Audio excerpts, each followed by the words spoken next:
What's up, everybody, and welcome to Everybody Loves Wrestling, brought to you by the Spandex StandUps podcast. Today, so excited to interview one of our own, the founder of Spandex StandUps. The reason we're all here, the creator of this beautiful space. Ladies and gentlemen, it's Drew Harrison, everybody. What's up, guys? How you doing? God, everyone knows you so well. I hope so. I hope people are watching this channel being like, who is that guy? Yeah, I mean, we keep talking to people about their wrestling fandom here on Everyone Loves Wrestling. That we said, let's turn the lens on ourselves. Right. I like talking about my wrestling fandom, too. Yeah. Like, there's been so many times we've been interviewing people and I feel guilty because I've been sitting there like, oh, I want to answer that question. I want to answer that question. Mm-hmm. So here's our chance. Yeah, I mean, we got all this merch around. Some of it's yours, some of it's mine. I see your collection over the years. So I want to know, what year was it that you first got into wrestling?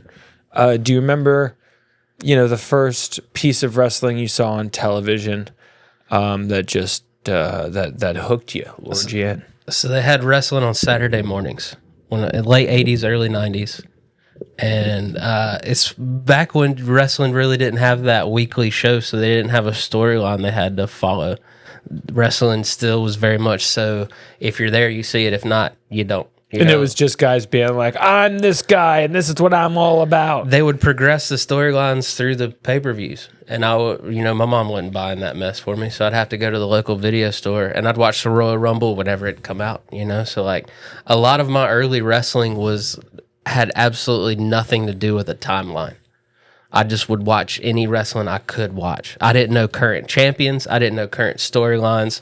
I just knew what was on Saturday mornings and whatever video I could get at the store. So we're talking like 1989, 1990. I was 4 or 5. And, it's, Macho Man, Hogan, Ultimate Warrior. I think Texas Tornado was not too far behind.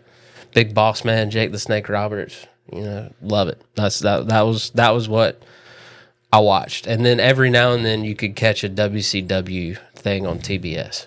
Mm-hmm. So, and then what do you mean by every now and then? Was it like you weren't able to watch it at that time, or because I don't really remember if it was on schedule? You know what I mean? Like I was so young, I don't remember be like every Tuesday. Like I just remember TBS. I remember the commercials. Especially in the mid '90s, they would have Thunder, or was it Thunder on Saturday nights? Mm-hmm. And I'd watch that before the Braves game. My grandpa would turn that on for me and go about his business, and then we'd reconvene at 7 to watch the Braves game.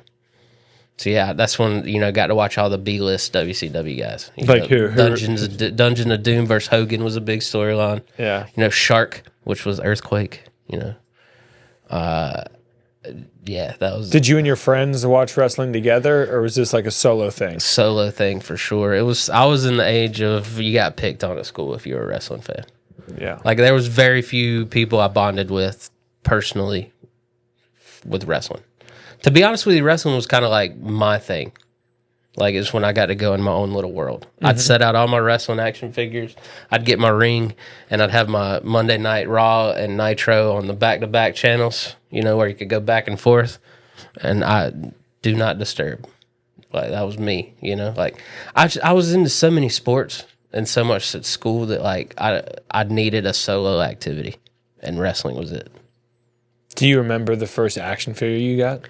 I do. It was this Ric Flair.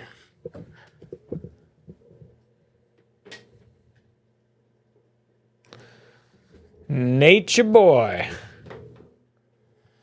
It was this old late 80s WCW issued nothing Ric like Flair, him. right? 1990. At least in the face, looks nothing like him. Right. Yes, this is the first action figure. I had a Hulk Hogan that was similar to this, but I don't think it. I think it's one of the few that didn't make it. That Jake the Snake, that Big Boss Man, were pretty early on. This Mr. Perfect up here. Rick Rude. So you started watching really young, and then did you watch for, like, how long did you watch until? A good while. I watched till I got to like high school. Oh, wow. Like I watched probably like, because I mean, it was the best. Wrestling was the best it ever was in the 90s. You had WWF doing its own thing. Mm-hmm. I was a massive WCW guy. Loved everything about WCW. My mom came to me and she was like, I finally got some money to take you to one of these. Which one do you want to go to? Because I think WWE was coming to Raleigh and WCW was coming to Chapel Hill around the same time. And I was like, I want to go to WCW. So I got to see Sting come from the rafters at the Dean Smith Center in Chapel Hill. Did she have a good time? Oh, she had a great time. Okay. Which is so funny because her and my brother used to pick on me for being wrestling fans. Now they're arguably bigger fans than I am. Like, they definitely caught the sickness after I did. Yeah. Like, I'd given up on wrestling. Like, I watched till WCW folded. I remember watching Vince McMahon being on TV and being like, I bought WCW. And I'm like, and what was your reaction to that? I was pissed. Super pissed. Because I weirdly knew that it was going to get real bad. Yeah. It was already headed towards that. And I was like, well, if they don't have any competition, then no one's keeping him in check. And then I found out that all of the top guys were going to sit at home on their AOL contracts and not go to... I was like, well, I'm definitely don't care. 'Cause that invasion angle was god-awful. So is that when did you fall out of love with wrestling then? I did. I was mad, man. And you had no interest in what it for so long. WWE was serving up at the time? Early 2000s was garbage. So you didn't like The Undertaker, the Hardys, So the Hardys were where I'm from, and they don't, like... They're kind of celebrated, right? And they're kind of looked at as a joke at the same time. Yeah. You know what I mean? And I got to have an interaction with Matt Hardy at the gym, and I just turned to him, and I was like, hey, and he's like, nope. And just kept, I was like, okay. I'm like, well, thanks. Yeah. You know, so like, why am I going to support you if you're going to be a jerk? You know what I mean? Like, I don't know. I've gone back and watched a lot of the times I missed, and I've enjoyed it, but I've also understand why I didn't watch it back then. Because I just watched something in 2002, and I was like, good God. Yeah, it's tough. Yeah. It was tough. Because that angle could have been so good. Yeah, I mean, there were some things going on. Like WrestleMania 19, people say is one of the best WrestleManias. I did watch WrestleMania 20. You know, I know we brought that up a little bit. My buddy was like, you used to be a wrestling fan. So, like, I'd still get invited sometimes to, like, wrestling things because people knew I used to be a fan. So, yeah, I took a break from, like, 2000 to, like, 2011, 2012. But, would check in every now and then. You know? And why'd you come back? I guess I missed it. You know, you get to be in your 20s and you're like, I need a hobby. You know, and I think I had cable for the first time in a super long time. That'll do it to you. You having cable, you're like, shit, it's Monday night. Yeah. So what channel's Raw on these days? And it started off as that like nostalgia factor. And then to be honest with you, what full blown got me back in,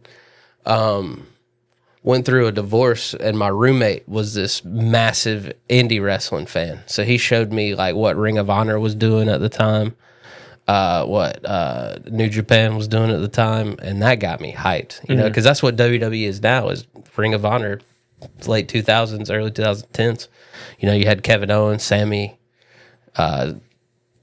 Seth Rollins, you know, like all the Cody, you know, was in there in the mid 2010s, you know, so that got me back into it. And then of course, always been a WWE guy, so I had to, if Indies got me going again, I got to check back in with the top guys.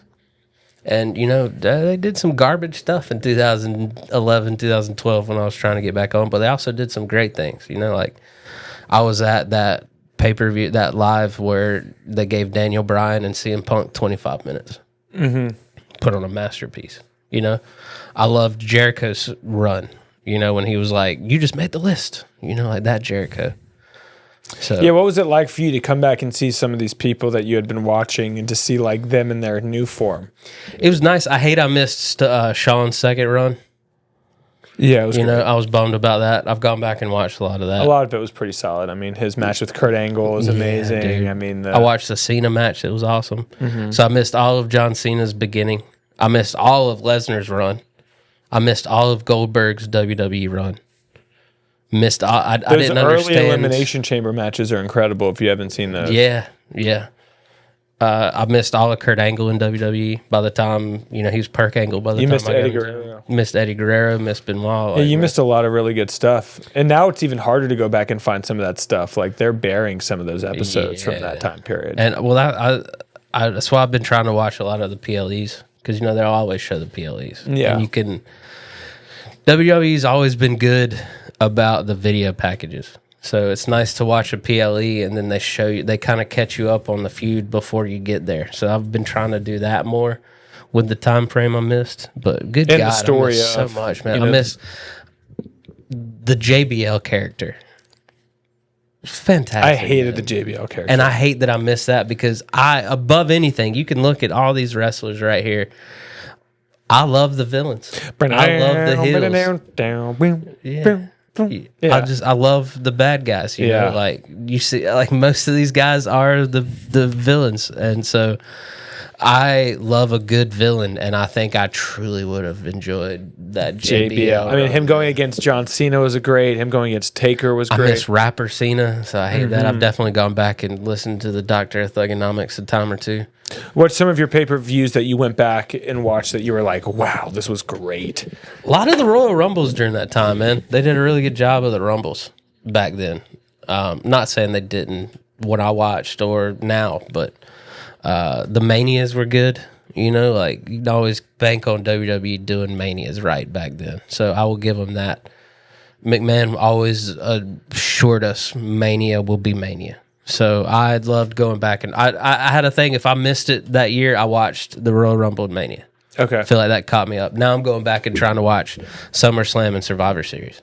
Yeah. Like see how the year ended. I missed a bunch of Survivor Series. Survivor Series historically for me was a boring pay-per-view. See, I missed all of Survivor Series transformation. You know, when I left, it was still the 4-on-4 traditional matches.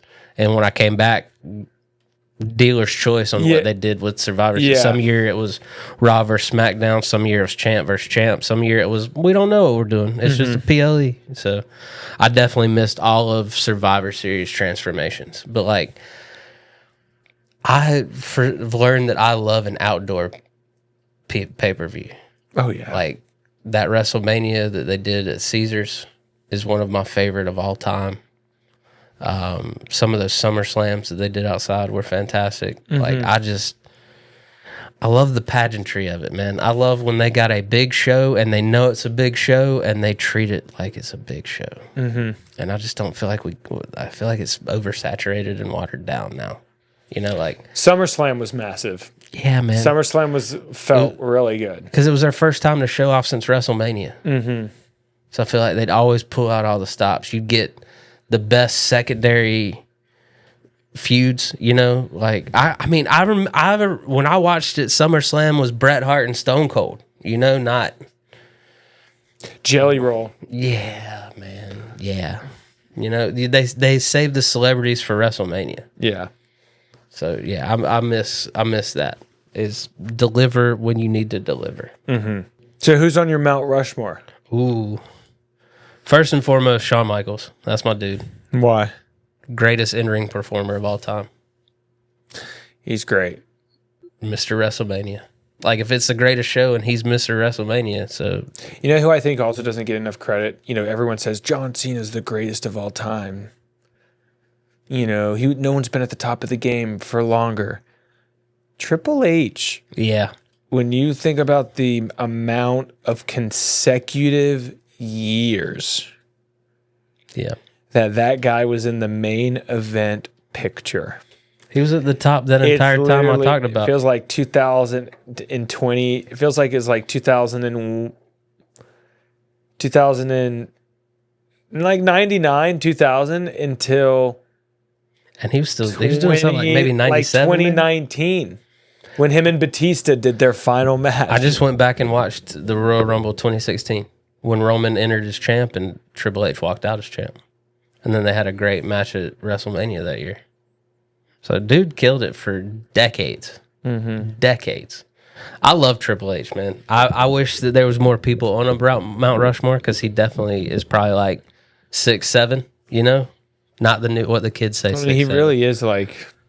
very underrated. Maybe one of the most underrated. I will give you that. But he's running things now, so he got his. Yeah. So you got, okay, so Shawn Michaels, HBK. Shawn Michaels. What's your favorite version of Heartbreak Kid?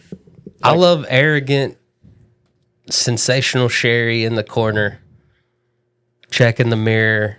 Yeah, I sang my own theme song. What's it to you? You know? Yeah, I'm pilled out. Who cares?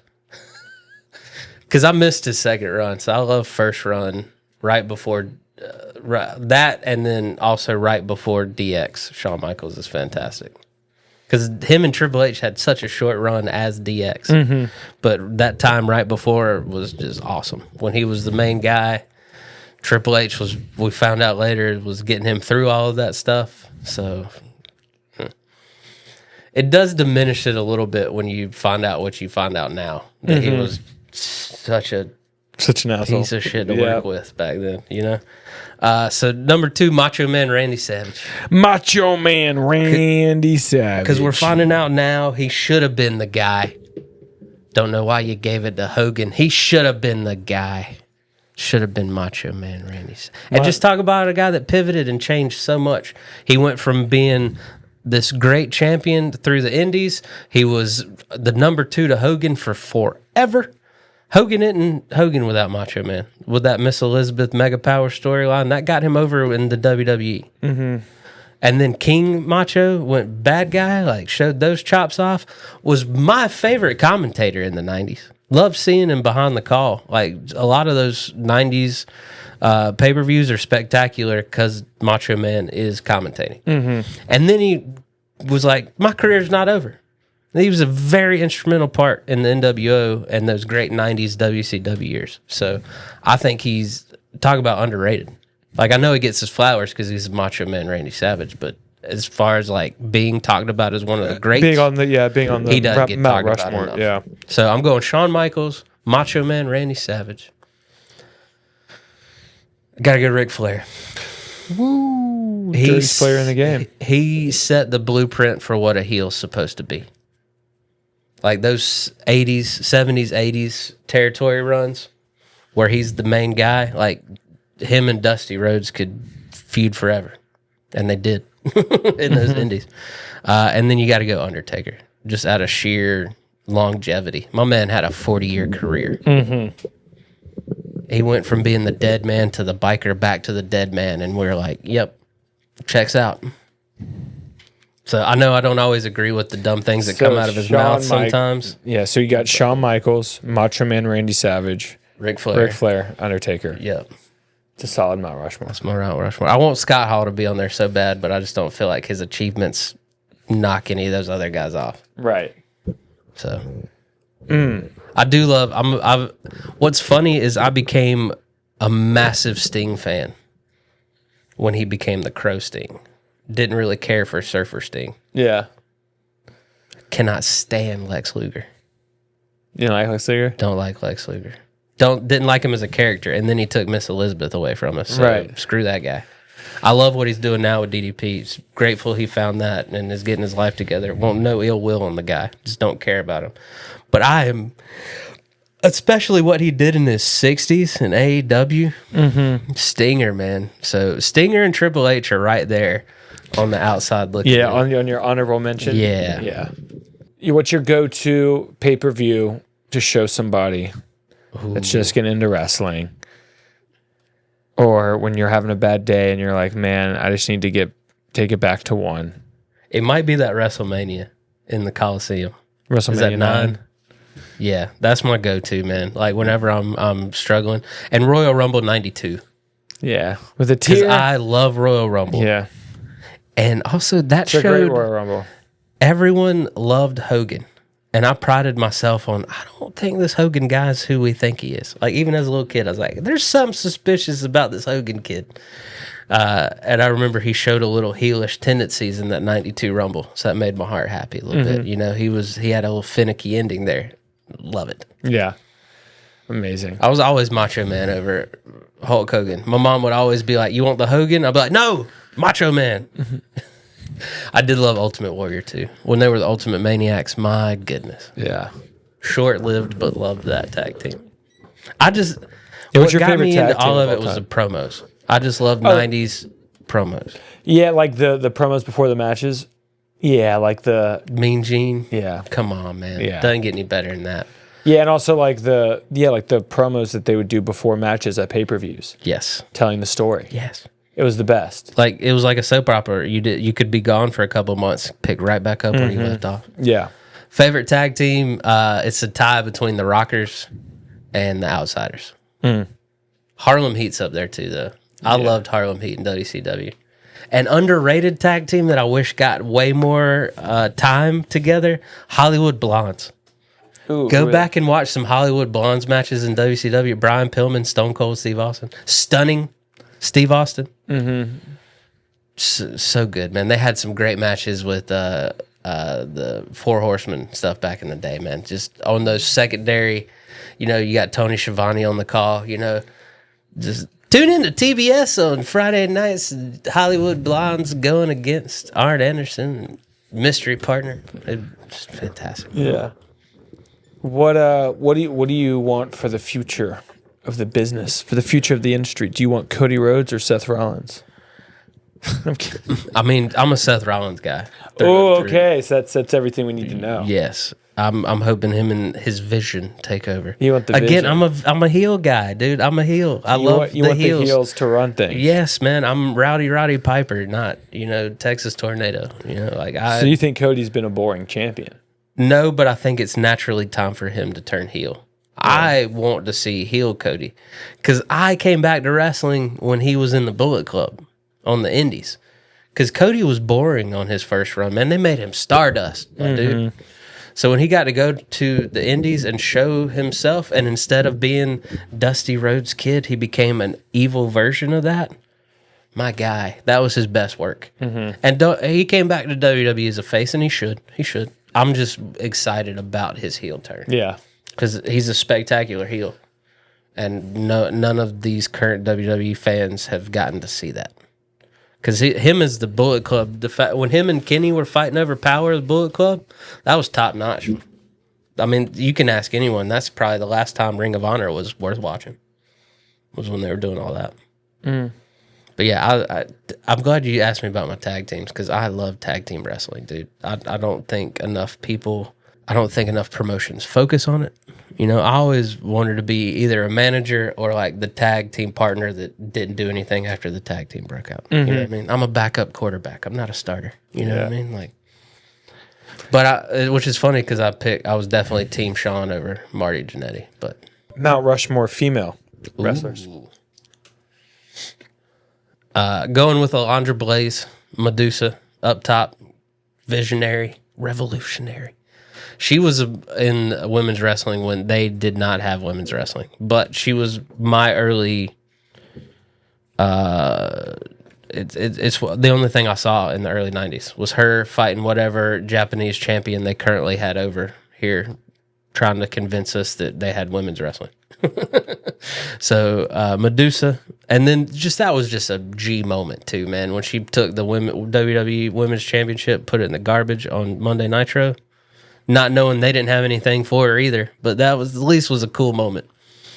Love that, and I love Becky Lynch, dude. I'm gonna put Becky Lynch up there strictly because she's not supposed to be there.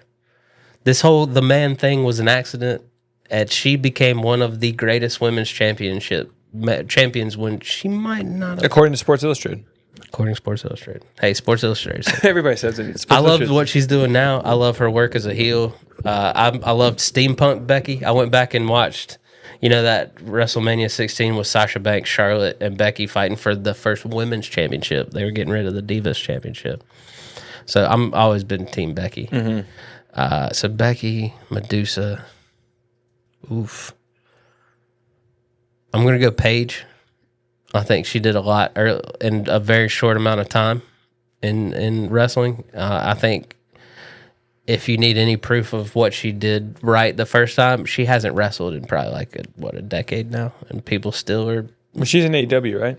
She's not wrestling though. Right. Well, her contract's up, so she's nowhere. People thought she was coming back, but she didn't really do anything. So I think she did great. It's a shame her neck got messed up. And then the fourth one, I'm going to go Sasha Banks. I think she did great, and she's doing good stuff in Japan. She's doing good stuff in AEW. I love what Tony Storm's doing. I wish their paths would cross more. I just can't do Charlotte Flair, man, because I truly don't think she would be where she's at. Don't get me wrong. She's a fantastic athlete and a great wrestler. I just truly don't believe they push her to the moon if her last name's not Flair. Right. So I can't put her on the Mount Rushmore because I can't stand nepotism. which I'm a pro wrestling fan. It's nothing but nepotism. But I can't put her in good conscience. Put her in there, man. I feel that. So I got Sasha Banks, Becky, Medusa, and Paige. I'm good with that. Yeah. I was always Paige over AJ Lee. You know? Oh, yeah.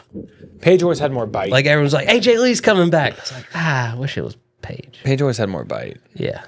I was definitely Team Paige in that feud for sure when she first came to the WWE, which I guess AJ Lee was already done at that point anyway, because I don't feel like she had her heart and soul into that feud. Right. So that kind of sucks too. But yeah, big WCW guy, man. So it sucks that, you know, like I didn't get a lot of women's wrestling early on. Like, I've gotten to see them literally start this from start to finish, which is crazy because another thing that got me back into wrestling full steam ahead was Lucha Underground, because that's the one wrestling my wife really likes. So we watch it together. Yeah. And they do a great job of, there's no such thing as women's wrestling and men's wrestling. It's just wrestling. If a woman's fighting a dude, that's just so be it. So I kind of like that. Like, I know we're worried about the outlook and domestic violence and dudes just beating up on women and things like that, but I think you can walk that line. In pro wrestling. Yeah. Yeah, for sure. And I wish they'd do more like that. I was hoping the Becky, Seth, AJ, CM Punk was going to lead to more of that, but doesn't. It looks like they were kind of like, that's a one-off. Yeah. Like they do. Like they do. To sell that money. Yeah, man. Well, ladies and gentlemen, we just got to know our Spandex StandUps co-host, Drew Harrison. I hope y'all understand a little bit more of my wrestling madness, man. Yeah, thanks for letting us pick your brain. Of course. Dive in on your fandom, y'all. This has been Everybody Loves Wrestling, brought to you by the Spandex StandUps podcast. Hit that subscribe button, and we'll see you next time.